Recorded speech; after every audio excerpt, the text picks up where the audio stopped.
Welcome to The Backstory, a podcast from the North Dakota News Cooperative that takes an in-depth look at the stories we're reporting for you.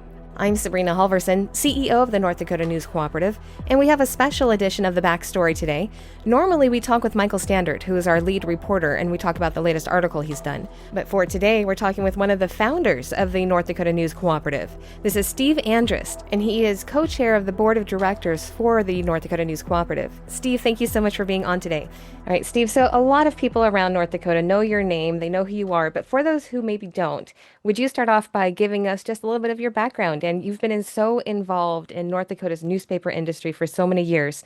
Tell us a little bit about it. Yeah, it has been a long time.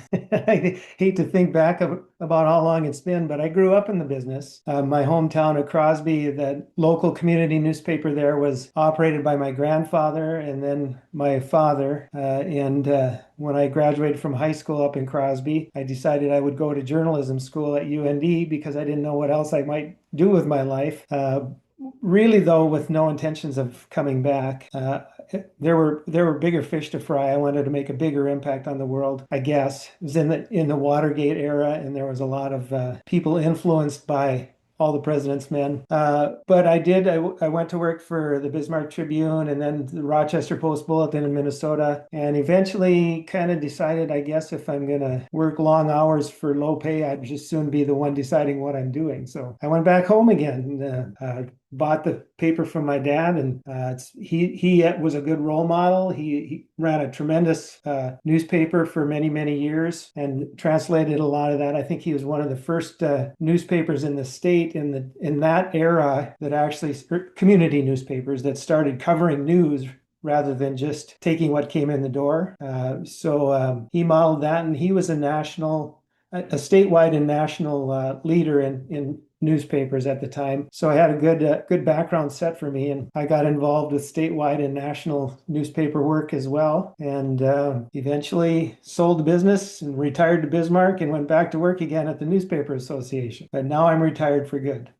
So through all of your experience with community newspapers around North Dakota and then your involvement with the Newspaper Association, you were among the people who came up with this idea for the North Dakota News Cooperative. And there from the start. So tell me how that kind of formed. Yeah, well, it was, I think the nub of it first started maybe 10, 12 years ago, maybe even a little longer. It was starting to become apparent that the news industry was going to be changing significantly. It actually internally changed significantly already with the technology that came about for the production of newspapers. But now all of a sudden people are getting digital devices delivering information to them. And obviously that's really exploded. But what it did for newspapers in the state was not necessarily positive because we ended up with these big multinational conglomerates like Google and Facebook or Meta and some of those who were in on the first wave of the digital revolution, and a lot of the advertising revenue that supported traditional news, both in the state and in the country, was now going to digital sources. First, the big ones, and then secondly, smaller ones as well. And what it did was it reduced the ability of newspapers to have enough revenue to hire sufficient reporters to meet the same standard of journalism that had been met previously. So the discussion at the North Dakota Newspaper Association kind of moved toward what can we do to solidify the future for newspapers. And basically, to start with, that was our main goal, was newspapers, to support and uphold newspapers so that they had a long-term future. And we ended up with this idea of a nonprofit. It was becoming kind of a in vogue sort of thing nationally to move to nonprofit, because the for-profit models were really not looking like a bright future. So we launched, after many, many hours of discussion and debate, we decided to launch a nonprofit and provide content that's journalistic, standard content, and not echo chambers like we were starting to see, especially in social media, where people would get their news from Facebook.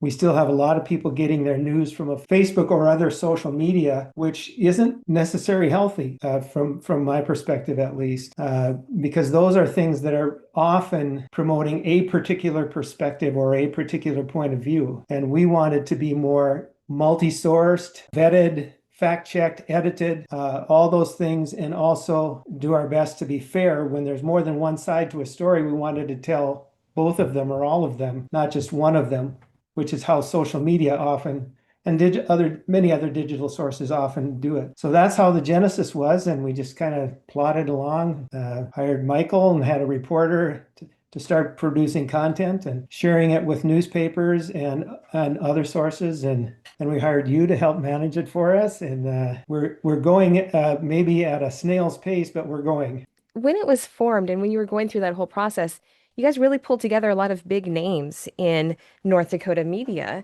to get this off the ground. Can you tell us some of the people who were involved in creating the North Dakota News Cooperative? Sure. Well, turns out newspaper people weren't the only ones concerned about the state of information in North Dakota and the country. So we had people like, from the news business, we had Mike Jacobs, who led his staff to a Pulitzer Prize at the Grand Forks Herald for coverage of the flood, whose wisdom has helped us significantly. And then outside of the news business, Hal Gershman, a businessman from Grand Forks, was one of our original founding board members who never been in the news business. He'd bought a lot of advertising over the years, but just this outside perspective for that was invaluable, as was Eric Hardmeyer, who at the time was the president of the Bank of North Dakota. So with a group of kind of highly statured people in the business world like that to help us sort of find reality as we're moving along, I think it was very helpful.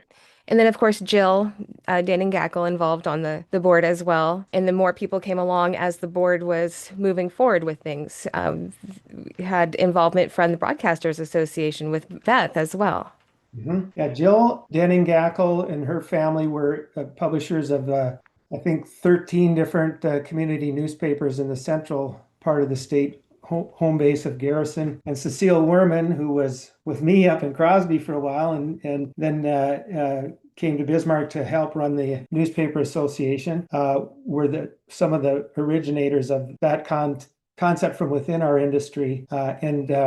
Interestingly, Beth Helfrich from the Broadcasters Association was helping NDNA, the North Dakota Newspaper Association, through a period of time when they didn't have management. They didn't have an executive director. So she started getting involved with newspaper work too. And I think she found out that she liked us and just didn't want to leave when she finished her job there. So she's been on the board as well. Yeah, it's a solid group of people on the board there. And then there have been some more recently that have come on board as well from other organizations around the state.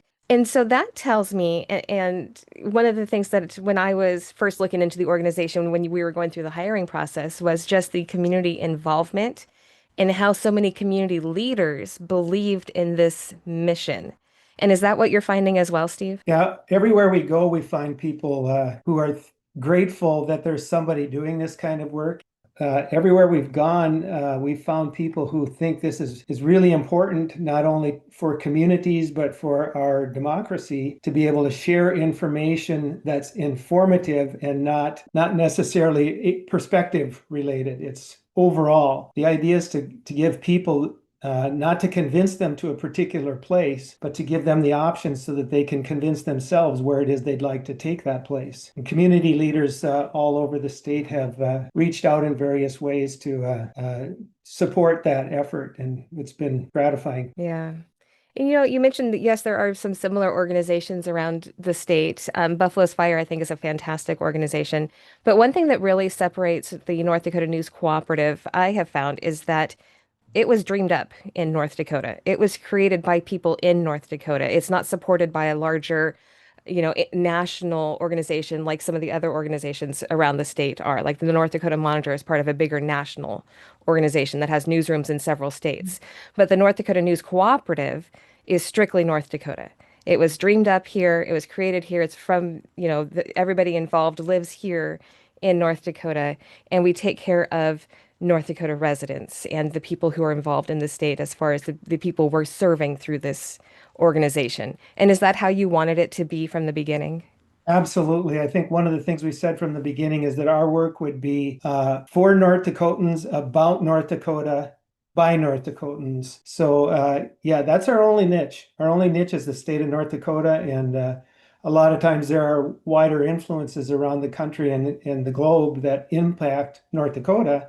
So we may bring some of that in, but that's the only constituency we have, and it's the one where we feel we can be the most impactful. The other thing we've kind of said from the start is we're probably not going to be the organization that breaks a lot of stories, but what we want to do really is tell you why the stories somebody else has broken are important to you. So we want to be more of a detailed, in-depth source for information that helps people be thoughtful about what's going on in their state and what they want to do about it. So, with being a nonprofit organization, that of course means our funding is limited. And in some ways, we don't get any funding from federal government. We don't get any funding from the state government. We survive strictly on grants and donations. And we are currently in our biggest fundraising effort of the year, which is Newsmatch. And one thing that keeps going on through my mind is right now, especially, people are being asked to donate in so many different directions. And there are so many organizations that are very worthy and do need donations. But we're among those. We're also worthy and do need donations. What would you tell to somebody who's considering where to give some of that money that they're able to donate? Well, that is a very interesting question. The philanthropic sort of era that we are in this country, in this state, is pretty precarious. Philanthropy is declining, and the amount of support from government sources is declining significantly. I think a lot of nonprofits in North Dakota and elsewhere are in an environment where a lot of their sources of funding have dried up, and so now we're all kind of in competition for that dollar. And it does take money to run an organization. It does take money to provide journalism content to people. So that to me is what's important. Is we know, for example, from studies that have validated this concept for many, many years, we know that people who are informed the level of civic engagement is higher. The number of voters is higher. The number of candidates for public office is higher. And people who have local news and statewide news are more active to be involved with their state and their community if they're informed about what's going on in a way that isn't advocacy. So that's the hole we're trying to fill, is to make people understand and be aware of various points of view about important issues. Yeah, that's one of the things that's always been very important to me as well, is restoring faith in the media and being media that is trustworthy.